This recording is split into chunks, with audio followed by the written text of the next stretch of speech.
Alhamdulillahil wahidil qaharil azizil ghaffaril mukawwirul laili 'alan nahar tazkiratan li ulil qulubi wal absar tabsiratan li zawil albabi wal i'tibar. Walhamdulillahilladzi nahmaduhu nasta'inuhu nastaghfiruh wa na'udzu billahi min syururi anfusina wa min sayyiati a'malina. May yahdihillahu fala mudhillalah wa may yudlilhu fala hadiyalah. Asyhadu an la ilaha illallah, nashhadu anna Muhammadan abduhu wa rasuluh, la nabiyya ba'dah, amma ba'd. Kama qala Allah Ta'ala azza wa jalla fi kitabihil karim, na'udzu billahi minasy syaithanir rajim. Bismillahirrahmanirrahim. Ya ayyatuhan nafsul mutmainnah, irji'i ila rabbiki radiyatan mardiyah, fadkhuli fi ibadi wadkhuli jannati al-ayah. Wa kama qala nabiyyuna Muhammad ibn Abdillah, man salaka tariqan yaltamisu fihi ilman sahalallahu bihi tariqan ilal jannah. Al hadis, sadaqallahul azim. Ibu-ibu yang saya sayangi karena Allah, alhamdulillah Allah hadirkan kita dalam majelis ini. Sebelum kita mulai kajian kita berdoa kepada Allah, semoga siapapun kita yang hadir dalam majelis ini, insya Allah Allah sehatkan badan kita, Allah kuatkan jasad kita, Allah tambah ruh keimanan kita, Allah luaskan rezeki kita, Allah angkat segala masalah kita, Allah jauhkan kita dari orang-orang zalim, Allah matikan kita dalam keadaan husnul khatimah. Amin, Allahumma amin. Selanjutnya, innallaha wa malaikatahu yusalluna 'alan nabi ya ayyuhalladzina amanu sallu 'alaihi wa sallimu taslima. Salawat salam kita hadiahkan kepada baginda Nabi. Allahumma salli ala Muhammad wa ala ali Muhammad. Ibu-ibu yang saya sayangi karena Allah, kita membahas sekarang kajian penutup persiapan menjelang Ramadan. Nanti Ramadan akan banyak ustadz-ustadz yang ceramah tentang Ramadan. Tapi saya sore ini hanya akan membahas hal yang selama ini jarang dibahas ya. Kita mulai sekarang.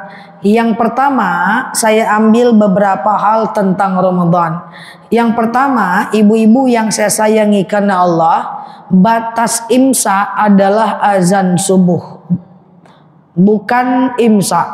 Jadi ketika sirine berbunyi, ibu masih ada macam air putih, kepala patin, godok bagulo, makan aja bu, nggak apa-apa. Karena imsak itu cuman peringatan, dia cuman batas peringatan saja. Batasnya adalah azan subuh. Sampai sini paham? Yang kedua bu, usahakan jangan tidur habis subuh dan habis asar. Karena kalau kita tidur habis subuh dan habis asar, itu nanti kita akan diangkat keberkahan rezeki kita. Jadi jangan tidur habis subuh dan habis asar. Paham? Yang ketiga, nanti saat mendengar ceramah ustadz, saat mau sholat isya berjamaah, ibu kan habis berbuka, terus ibu berbuka, terus jangan-jangan ketiduran, lalu sholat isyanya ibu terlambat. Nah kalau isyanya ibu terlambat, itu tidak boleh sholat isya itu lari-lari ke masjid. Lari-lari ke masjid itu makruh, jangan berlari ke masjid. Rasulullah pernah melarang sahabat dan semacam menegur sahabat yang lari-lari ke masjid. Lari-lari ke masjid itu hukumnya makruh. Jadi jalan biasa aja. Oke? Selanjutnya, dari habis isya menjelang taraweh, ibu kan dengar ceramah ustadz. Saya ingatkan, jangan main HP atau chat-chatan atau baca Quran saat ustadznya ceramah. Baca Quran aja jangan. Kenapa? Yang pertama, membaca Quran itu hukumnya sunnah. Mendengarkan ceramah ustadz hukumnya wajib. Kadang ada orang yang pengen cepat hatam di bulan Ramadan, dia baca Quran saat ustadznya ceramah. Nggak boleh. Pertama, hukumnya berbeda. Yang kedua, kita itu mesti ihtiram kepada guru, mesti menghormati ustadz ustazah kita. Kalau kita tidak menghormati mereka, gimana ilmu itu mau masuk ke kepala kita? Saya jarang, bahkan mungkin nggak pernah sih ya, saya lihat jemaah saya baca Quran saat saya ceramah. Mungkin karena saya kurang detil, tapi saya banyak dapat laporan jemaah itu baca Quran saat ustadznya ceramah. Jangan. Ya, ihtiram, hormat kepada guru. Baca Quran bisa nanti. Dan yang ketiga itu adalah adab dalam majelis ilmu. Siapapun ustadznya nanti, dengarkan aja baik-baik. Ustazah, kami nggak ngerti ceramah ustadznya, lain ujung lain pangkal, dengarkan aja lah, angguk-angguk aja lah. Jangan-jangan pas mengangguk itu turun hidayah, kan kita nggak tahu ya. Jadi fokus aja mendengarkan ceramah ustaz. Paham sampai sini? Selanjutnya, nanti dari Isya menjelang taraweh, ibu kan mendengarkan ceramah ya, atau ibu sekedar tadarus habis taraweh ya, bahwa duduk selonjoran itu boleh. Alladzina dzkurunallaha qiyaman wa qu'udan wa 'ala junubihim wa yatafakkaruna fi khalqis samawati wal ard. Ingatlah Allah saat tegak, duduk dan berbaring. Selonjoran boleh. Di rumah boleh sambil santai, sambil baca Quran, sambil baring boleh.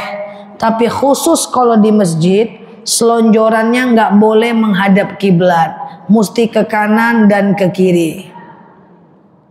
Nggak apa-apa, kalau dilakukan kan belum tahu aja, ke depan. Jangan baper pula. Oke? Selanjutnya, dari Isya menjelang taraweh, nantikan ibu dengar ceramah ustadz. Kalau ibu tekantuk, cuma gini-gini aja ngantuknya. Karena makan godok bagulo salalawa, lontong es teler ya kan. Kalau cuman gitu-gitu aja, itu tidak membatalkan wudhu. Tapi kalau ibu betul-betul tidurnya lelap, tertidur ya, nah itu dia batal wudhunya.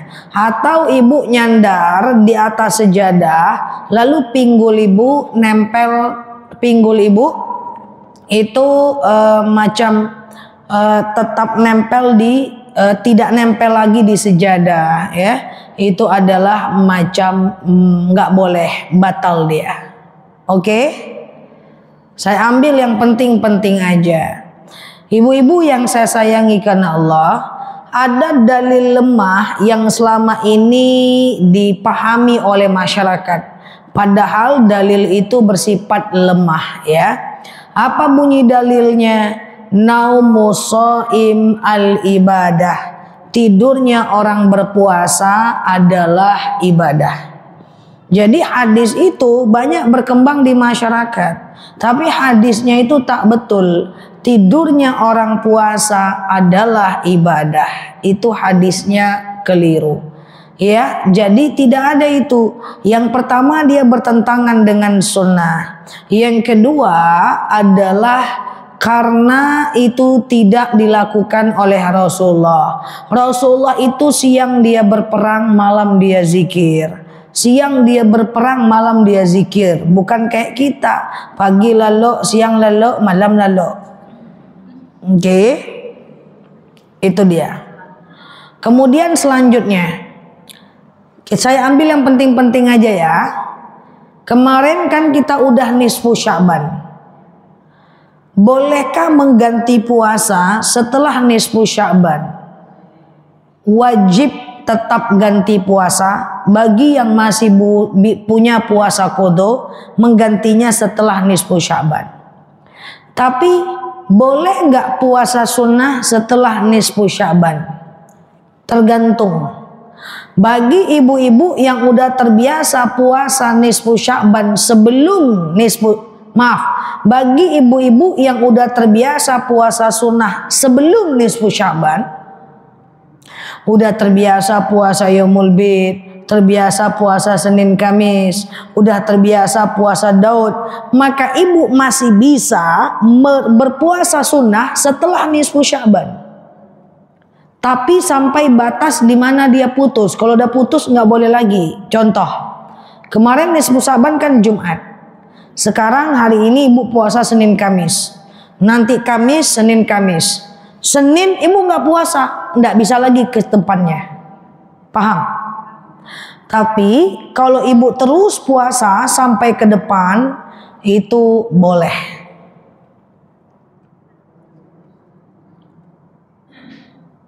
Clear?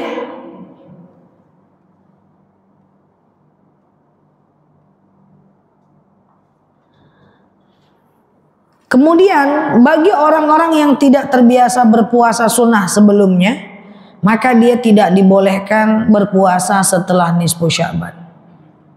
Hanya boleh untuk orang-orang yang terbiasa berpuasa. Selanjutnya, menjelang Ramadan, stop segala bentuk permusuhan. Ada dalil kam min sha'imin laisa lahu min siyamihi illal ju'i wal 'atas. Akan ada orang yang dia tidak mendapatkan apa-apa dari puasanya, melainkan cuman lapar dan dahaga saja. Siapakah dia? Yaitu orang yang memasuki Ramadan tetapi tidak selesai urusannya dengan manusia.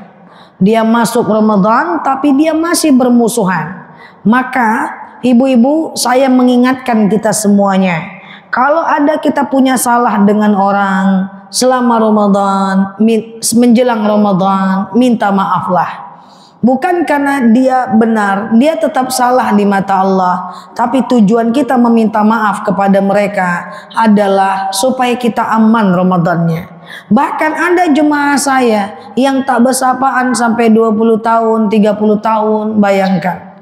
Ya, ini saya sampaikan, urusannya dengan manusia, tapi efek sampingnya kepada Allah dan amal kita loh. Contoh, ada dalil tadi, orang-orang tidak akan mendapatkan apa-apa dari puasanya, melainkan cuman lapar dan dahaga saja.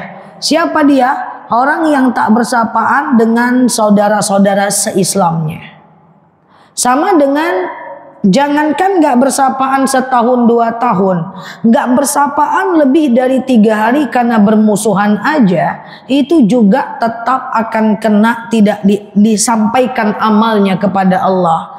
Makanya suatu ketika Rasulullah ditanya oleh sahabat, "Ya Rasul, kenapa engkau begitu rajin puasa Senin dan Kamis?" Apa kata Rasul? Saya ini rajin puasa Senin dan Kamis karena saya tahu di hari Senin dan Kamis malaikat akan membawa catatan amalku ke langit.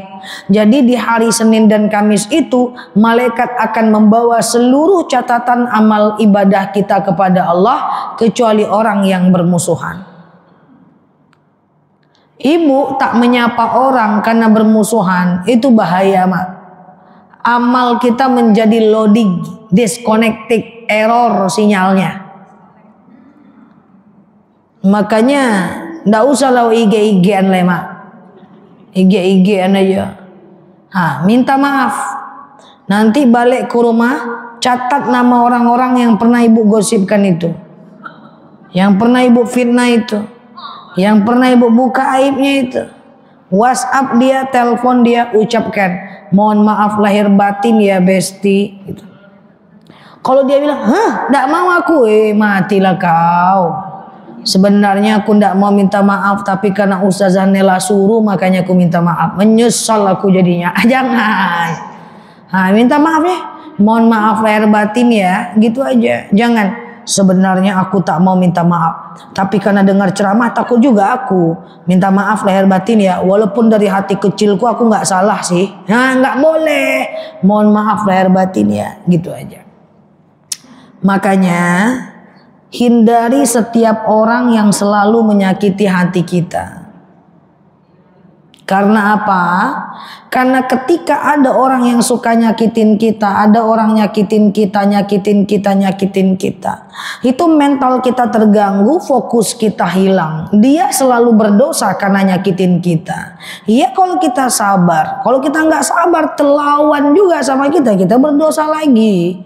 Maka hindari setiap orang yang sering menyakiti hati kita. Allah akan berikan orang-orang baru yang lebih baik untuk kita. Ya. Nah, nanti kalau ketemu sama dia di jalan tetap sapa aja, Bu, gitu. Tapi jangan kita selalu mendekat-dekati dia. Clear? Nah, catat namu-namunya beko malam, jangan nganga-nganga saya.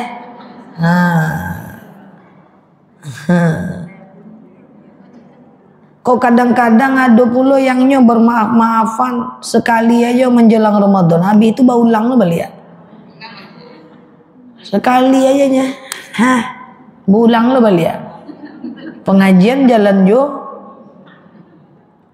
lah, jangan angguk-angguk aja. Ini penting nih, oke? Lanjut sedikit lagi. Nanti kalau ibu sholat taraweh berjemaah, di sini tarawehnya berapa kali? 4.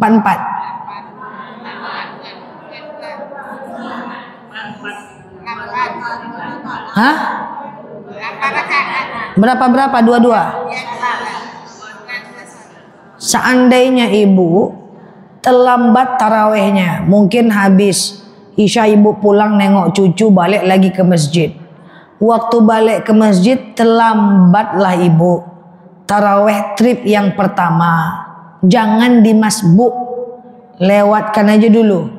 Ibu ikut trip yang kedua, ketiga, keempat. Nanti trip yang pertama tadi ibu lakukan sendiri dengan witir sendiri.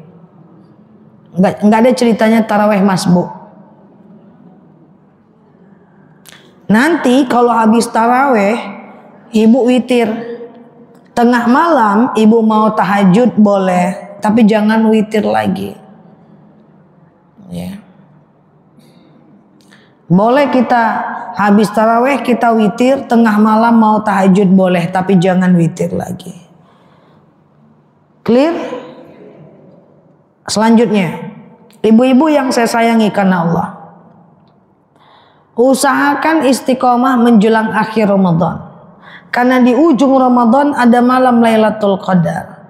Syahrul Ramadan alladzi unzila fihil Qur'an. Bulan di mana diturunkan Al-Quran. Di malam Lailatul Qadar, 10 malam terakhir ganjil, 21, 23, 25, 27, 29, itu adalah kalau kita beriktikaf semua doa-doa kita diijabah. Masalahnya masyarakat kita ini makin ke ujung makin sepi. Padahal kalau kita pergi umrah Ramadan ke Mekah itu makin ujung makin rame. Karena di ujung ada malam Lailatul Qadar. Apa yang ibu lakukan pada malam Lailatul Qadar? Ibu iktikaflah di masjid. Apa itu iktikaf? Duduk tenang diam di masjid. Ngapain diam? Zikir, baca Quran, baca solawat, ingat kekurangan diri, sholat sunnah. Zikir, baca Quran, solawat, ingat kekurangan diri, sholat sunnah. Zikir, baca Quran, solawat, ingat kekurangan diri, sholat sunnah. Tapi diam. Ustazah saya baca Quran di masjid, tapi sambil cerita, itu baca Quran namanya udah iktikaf doh. Saya zikir di masjid, tapi sambil cerita, itu bukan iktikaf, itu zikir namanya. Kalau mau dia dianggap iktikaf, mesti diam dan di masjid. Jadi jangan melakukan aktivitas yang nggak penting, ngobrol, woi, berapa bareh gini, maha, batal iktikafnya. Apalagi update status foto lah Facebook, caps update tuh, lagi iktikaf nih besti, jangan. Ya, jadi iktikaf nggak boleh ngobrol. Makanya kalau ada kawan-kawan kita pergi dia ke sudut masjid. Ya, dia habis sholat, dia bentang sejadah, dia pergi ke sudut masjid. Jangan ibu tegur-tegur, woi, pulang le. Jangan-jangan dia mau iktikaf.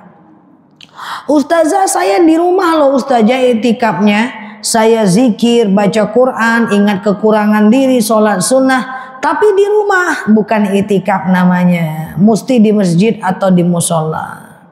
Karena yang membedakan itikaf dengan ibadah lain adalah di masjid dan diam. Itikaf apakah harus sampai pagi? Tidak. Boleh sejam, 2 jam, 3 jam. Habis taraweh itikaf di masjid sampai jam 11 pulang. Atau pulang dulu nanti setengah 4, jam 4 bawa kurma, bawa madu, bawa teh, datang ke masjid, ibu itikaf sampai azan subuh sambil sahur. Nggak harus sampai pagi. Kadang-kadang suami-suami nelpon saya karena ceramah ustazah tak pulang-pulang istri saya. Ya, dia tidak harus lama-lama. Cuman masalahnya malam Lailatul Qadar itu kan 21, 23, 25, 27, 29. Karena penanggalan kita itu ada 2, kan penanggalan kita itu ada 2 kan. Selalu kan NU Muhammadiyah itu beda kan. Karena penanggalan kita ada 2, maka alangkah baiknya lakukan tiap malam. Karena nggak tahu sebenarnya kapan malam ganjilnya. Sebagai penutup, apa ciri-ciri malam Lailatul Qadar? 1, malam itu tidak turun hujan. Jadi kalau malam 23 hujan berarti bukan Lailatul Qadar. Yang kedua, malam itu sejuk. Karena pada malam Lailatul Qadar malaikat turun ke permukaan bumi, sehingga udara di bumi dilindungi, disejuki oleh sayap-sayap malaikat. Karena satu malaikat ada 7.000 sayap. 7.000 sayap itu yang akan menaungi manusia yang ada di bumi. Yang ketiga, pada malam Lailatul Qadar air laut terasa hambar. Tapi janganlah pergi ke Dumai cari air laut, disiko sila lelo. Yang keempat, besok paginya matahari tidak terlalu panas, tidak terlalu terik. Kenapa? Karena besok paginya itu malaikat kembali lagi ke langit dan cahaya matahari itu tertutupi oleh sayap-sayap malaikat. Jadi cahaya matahari tertutupi oleh sayap-sayap malaikat. Itulah ciri malam Lailatul Qadar. Jadi nanti di malam Lailatul Qadar perbanyak iktikaf, perbanyak di masjid, mesti diam, duduk, tenang di masjid. Nah, inilah beberapa hal yang ingin saya sampaikan. Nah, nanti amalan lain bisa dikasih tahu oleh ustadz ustazahnya. Semoga masuk Ramadan dengan senang, happy, semangat, sehat selalu. Amin Allahumma. Kalau ada yang mau ditanyakan silahkan.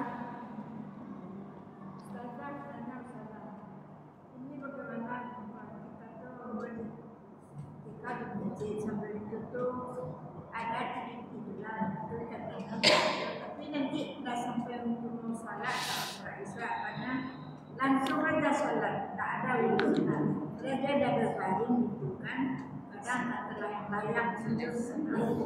Kadang-kadang ada kawan Ustazah, kami itikaf di masjid, udah terbaring, tertidur sedikit. Kalau baring batal wuduk, ambil wuduk lagi. Kecuali lalu ayam. Nah, itu enggak batal. Jadi kalau lalu bawa si ayam tuh. Nah, kalau udah baring batal dia.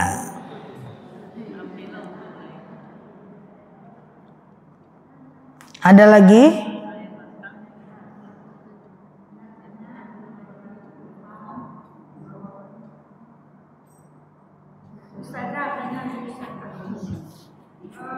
dulu kan pernah juga ustazah mengatakan kita salah berjamaah kalau masuk.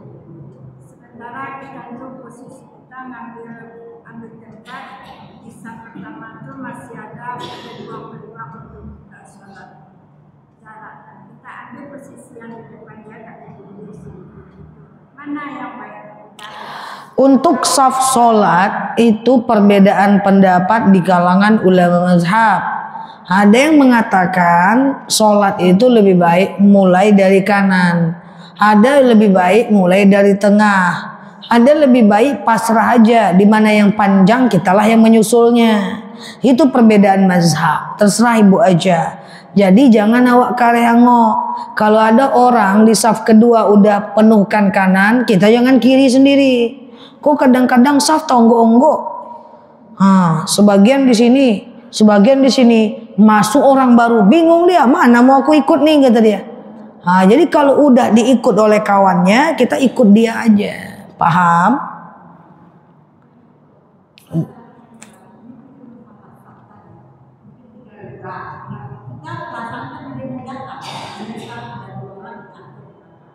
Terus waktu masuk itu dalam perjalanan, kalau itu ada sana kosong, tapi di belakangnya, kalau saya di belakang, karena kita tahu, kita pernah dengar perempuan itu saf yang paling belakang dan terdekat dengan imam. Itu di TV saya terima kasih saya. Terus sekarang kan kita masuk. Kalau tahu di depan masih ada 02, tapi di belakang masih ada.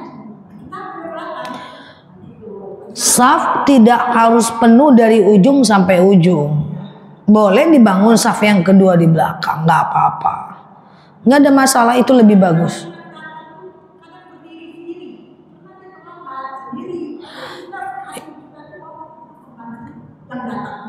Oh betul, betul. Iya, la sholatal fardi fi ma wara'as shaf. Tidak boleh sholat sendiri di belakang shaf. Jadi kalau ada orang sendiri di shaf yang kedua, ya kita ke sana, kita bantu dia. Itu karena dia belum paham. Harusnya kalau sendiri di ujung dia. Ini ada shaf sendiri di belakang, nggak boleh. Tunggu orang dulu.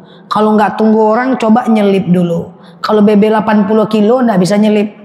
Iya kan? Tunggu orang selesai sholat dulu. Nanti orang ujung, semoga dia masbuk, kita bisa berimam dengan dia. Kalau nggak ya sholat sendiri aja. Udah betul. Oke? Ada lagi?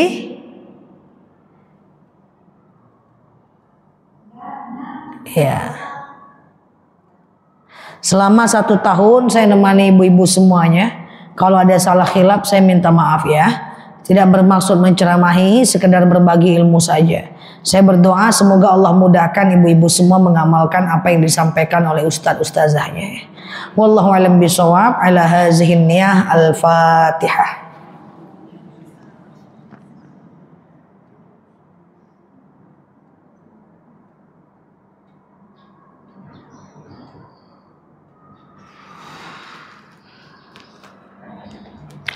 Amin ya Allah, amin ya Rahman, amin amin ya mujibah sa'ilin. Allahumma salli ala Muhammad wa ala ali Muhammad. Allahumma inna nas'aluka ridhaka wal jannah, na'udzubika min sakhatika wan nar. Allahumma inna nas'aluka salamatan fi dinina, afiatan fi jasadina, ziyadatan fi ilmina, barakatan fi rizqina, taubatan qabla al-maut, rahmatan indal maut, maghfiratan ba'dal maut. Allahumma hawin alaina fi sakaratil maut, najatan minan nari wal afwa indal hisab. Allahumma anta salam minka salam wa ilaika ya'udu salam. Fahayna rabbana bisalam wa dakhinal jannata darus salam. Tabarakta rabbana wa ta'alita ya hazal jalali wal ikram. Allahumma inna na'udzubika minal hammi wal hazan, na'udzubika minal ajzi wal kasal, na'udzubika minal jubni wal bukhli, na'udzubika min ghalabati dani wa qahar rijal. Allahumma yassir alaina umurana wa la tu'assir alaina umurana ya rabbal alamin. Allahumma in kana rizquna fis sama fa anzilhu, wa in kana rizquna fil ardi fa akhrijhu, wa in kana rizquna ba'idan fa qaribhu, wa in kana rizquna haraman fa tahhiruhu, wa in kana qalilan fa kathirhu. Allahumma yassir alaina umurana wa la tu'assir alaina umurana ya rabbal alamin. Allahumma stajib du'ana ya Allah, stajib du'ana ya Rahman ya Rahim ya mujibah sa'ilin. Allahumma barik lana fi Sya'ban wa ballighna Ramadan. Allahumma innaka afuwun karimun tuhibbul afwa fa'fu anna ya karim ya mujibas sa'ilin. Allahumma salli ala Muhammad wa ala ali Muhammad. Subhana rabbika rabbil izzati amma yasifun, salamun alal mursalin, alhamdulillahi rabbil alamin. Wallahu a'lam bishawab. Assalamualaikum warahmatullahi